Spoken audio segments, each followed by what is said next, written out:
Кой го пъсна?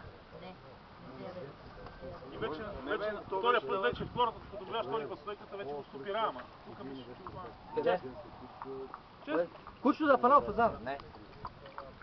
Не бе, човек. Ево, това беше старт. Ние не можехме да го намерим в фазана.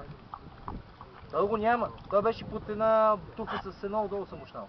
И аз ритам с едното и това ми седи в краката и фазана по време излезна и отиди в седите в краката. И седи. И аз отивам да го гоня. А Фарче знаеш кой вика? Кучето фана фазана вика и го зарой. Това куче вика зарая дивече. Е. То мога го изял. И то последна вие ли колко върскърва? То върви пред носа на кучето и кряка. И върви си и кряка и... Видяха, че там напред. Има ли чета сам? Фарче, видя ли, че не е зароило кучето фазана? Ти вика зарая на ветренски кучето. Малко хъпна от него. Не, вие не разбирате изобщо от лов. Кучето притисна с гърдите фазана да изчака ловеца да отиде с ловеца далече. Но, като му каза стоп, кучето стана на стойка, Петю отиде си дигна фазана и си го отстреля.